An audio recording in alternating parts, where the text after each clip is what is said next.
মিলু, পানিবন্দী মানুষের কি ধরনের দুর্ভোগ এখন দেখছেন? আশ্রয় কেন্দ্রে কতজনকে নেওয়া হয়েছে এবং প্রশাসনের আসলে কতটুকু তৎপরতা দেখছেন, সব মিলে জানাবেন। সৈয়দি, আপনি জানেন যে গত 2 দিন ধরে ফেনীর ফুলগাজী পরশুরাম যে মুহুরী, কহু এবং সিলুনিয়া নদীতে যে 20টি স্থানে বাঁধ ভেঙেছে এবং লোকালয়ে পানি প্রবেশ করেছে। আপনাকে যদি আমি জানিয়ে রাখি যে আমি এখন যেখানে দাঁড়িয়ে আছি সেটি হচ্ছে ফুলগাজীর আনন্দপুর ইউনিয়নে। এখানে আপনি দেখছেন যে ফেনী ফুলগাজী পরশুরাম যে সড়কটি রয়েছে সেই সড়কটির উপর দিয়ে পানি প্রবাহিত হচ্ছে এবং এখানকার যে যানবাহন, সব ধরনের যানবাহন বন্ধ রয়েছে এবং যে লোকালয়ে পানি প্রবেশ করেছে সেখানে মানুষজন পানিবন্দী আছে এবং গত 2 দিন কিন্তু মানুষজন আশ্রয় কেন্দ্রে আশ্রয় নিয়েছে এবং প্রশাসনের পক্ষ থেকে এখানকার যে প্রাইমারি স্কুল এবং মাধ্যমিক স্কুল, যেসব স্কুলের ভবন দোতলা বিশিষ্ট সব কয়েকটিকে আশ্রয়ন কেন্দ্র হিসাবে ঘোষণা করা হয়েছে এবং প্রশাসনের পক্ষ থেকে সেখানে শুকনা খাবার এবং খাবার বিতরণ করছে। আমরা গতকাল দেখেছি বিজিবির পক্ষ থেকে পরশুরামে 200 প্যাকেট খাবার বিতরণ করা হয়েছে এবং আজকেও আমরা বিভিন্নভাবে দেখছি যে পাওয়ার ট্রলারে করে খাবার নিয়ে যাওয়া হচ্ছে। তবে এখানকার যারা আটকা পড়েছে এবং মুমূর্ষ রোগী আছে তাদেরকে এখানকার যারা ভলেন্টিয়ার আছেন এবং প্রশাসন আছে, ফায়ার সার্ভিস আছে, তারা রেস্কিউ করার চেষ্টা করছে এবং বিভিন্ন জায়গায় এই টিম কাজ করছেন। তবে গত 2 দিন ধরে বিদ্যুৎ বন্ধ থাকায় মানুষ দুর্ভোগের মধ্যে আছেন এবং এখানকার নেটওয়ার্ক অনেকটা বিচ্ছিন্ন হয়ে গেছে। তবে বিভিন্ন মোবাইল অপারেটর বলছে যে তারা নেটওয়ার্ক সচল রাখার জন্য তারা কাজ করছেন এবং অনেক জায়গায় নেটওয়ার্ক অ্যাভেলেবেল আছে বলে অপারেটররা গণমাধ্যমে বিজ্ঞপ্তি দিয়ে তারা জানাচ্ছেন।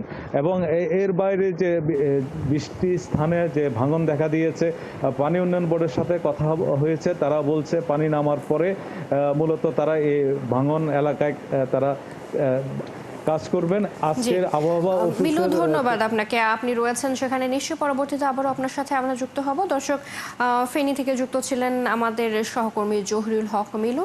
ফেনীর পর এবারে যেতে চাচ্ছি বাগেরহাটের মৌলায়, সেখানে আছেন আমাদের সহকর্মী এনামুল হক। এনামুল, জানাবেন যে সেখানে জলাবদ্ধতার যে খবর আমরা শুনছিলাম এবং জানাচ্ছিলাম দর্শকদেরকে, জলাবদ্ধতার কেমন পরিস্থিতি দেখছেন, জলাবদ্ধতা নিরসনে প্রশাসনের কতটুকু উদ্যোগ রয়েছে, বিস্তারিত।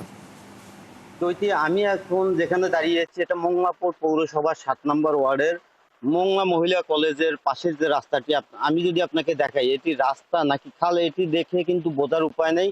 কারণ এখানে এখন রাস্তার উপরে কিন্তু 1 হাতের মতো পানি জমেছে এবং এর আশেপাশে যে বাড়িঘর রয়েছে সেই বাড়িঘরগুলো কিন্তু ইতিমধ্যে তাদের বাড়িঘরের উঠান আঙিনা এবং এমনকি ঘরেও কিন্তু পানি ঢুকে গেছে। এই পানি ঢোকার ফলে কিন্তু পৌর শহরের যে নিম্নাঞ্চল বা আবাসিক যে এরিয়া রয়েছে সেই এরিয়ায় কিন্তু পানির প্রকোপটা অনেক বেড়েছে এবং জলাবদ্ধতায় কিন্তু সৃষ্টি হয়েছে। এই জলাবদ্ধতার সৃষ্টির ফলে কিন্তু সাধারণ যে মানুষ তারা কিন্তু বিড়ম্বনায় পড়েছে এক কথায়। কারণ যাদের নিম্ন আয়ের মানুষ এবং যে কাঠের ঘর বাড়ি সেইগুলো কিন্তু কাঁচা ঘর বাড়ি সেগুলো কিন্তু পানিতে নিমজ্জিত হয়েছে। ইতিমধ্যে তাদের ঘরে উঠানে পানি উঠেছে, কেউ ঘরের ভিতরে মাচা তৈরি করে সেখানে রয়েছে বা খাটের উপরে রয়েছে। অনেকে রান্না বান্না করতে পারে না।